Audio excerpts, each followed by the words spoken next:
La responsabilité politique n'est-elle réservée qu'à ceux qui gouvernent? Thèse. Est politiquement responsable des décisions qu'il prend celui qui détient le pouvoir et non celui qui le subit. Antithèse. La politique est l'affaire de tous. Sont autant responsables ceux qui gouvernent que ceux qui sont gouvernés. Thèse. La responsabilité politique n'est réservée qu'à ceux qui gouvernent. En effet, l'homme politique est autant responsable de ses décisions que le médecin des actes qu'il pratique. Posséder le pouvoir, c'est diriger, donc avoir l'entière responsabilité du peuple que l'on gouverne. Premier argument. L'art de gouverner est comparable à l'art de soigner. Souvent, Platon compare l'art de soigner à l'art de diriger une cité. Le savoir du médecin permet autant de guérir que de provoquer la maladie. Dans les deux cas, il est seul responsable de ses actes. Il en va de même de l'homme politique. Il possède le pouvoir. S'il en use mal, il ne doit s'en prendre qu'à son ignorance. Deuxième argument, le pouvoir politique doit être souverain. Selon Jean Bodin, il faut que ceux-là qui sont souverains ne soient aucunement sujets au commandement d'autrui, et qu'ils puissent donner loi au sujet, et casser ou anéantir les lois inutiles pour en faire d'autres. Les 6 livres de la République. Cela signifie que nul n'est au-dessus du souverain, lequel est seul juge de ses actes. Troisième argument, celui qui gouverne s'occupe seul des affaires de l'État. La sûreté nationale interdit une parfaite transparence politique, d'où la nécessité de maintenir des secrets d'État. Partant de là, sont entièrement responsables de leurs décisions ceux qui, dans l'intérêt de la nation, cachent aux citoyens certains faits connus des seuls gouvernants. En bref, le pouvoir ne peut pas appartenir à tout le monde. Il y a ceux qui gouvernent et ceux qui sont gouvernés. Celui qui gouverne s'engage à assumer, face à ceux qu'il dirige, la responsabilité de leurs actes. Antithèse, la responsabilité n'est pas réservée qu'à ceux qui gouvernent.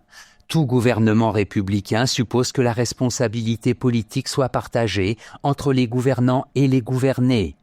En tant que citoyen, je suis responsable de mes choix, de mes engagements. Premier argument.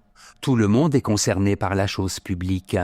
Les affaires de l'État, dans une république, concernent autant les gouvernants que les gouvernés. En effet, la chose publique, c'est-à-dire la res publica, a pour fin de veiller au bien commun.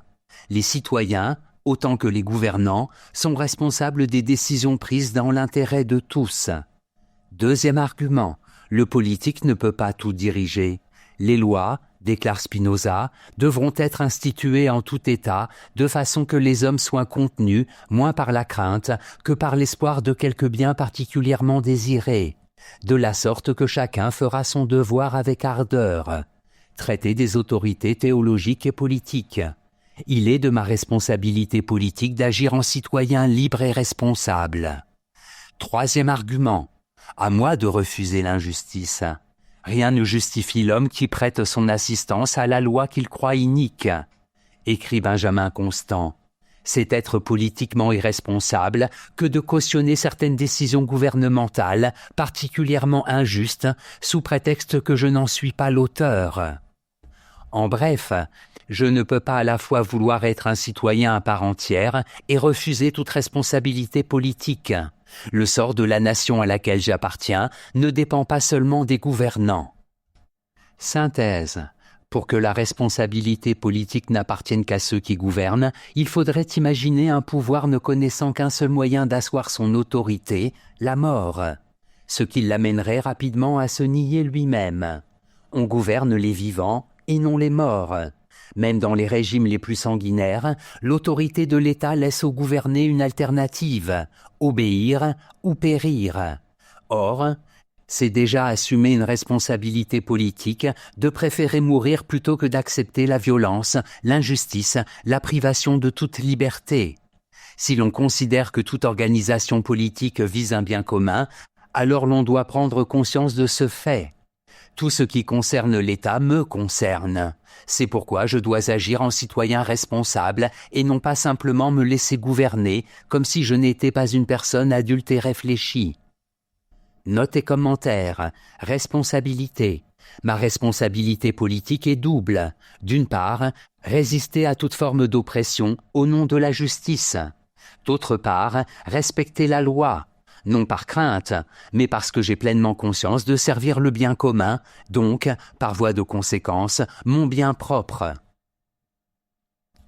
La seule manière, pour quelqu'un, de se départir de sa liberté naturelle et de se charger des liens de la société civile, c'est de s'accorder avec d'autres pour se joindre et s'unir en une communauté, afin de mener ensemble une existence faite de bien-être, de sécurité et de paix, dans la jouissance assurée de leur propriété et dans une sécurité accrue vis-à-vis de ceux qui ne sont pas membres de cette communauté. John Locke, le second traité du gouvernement civil.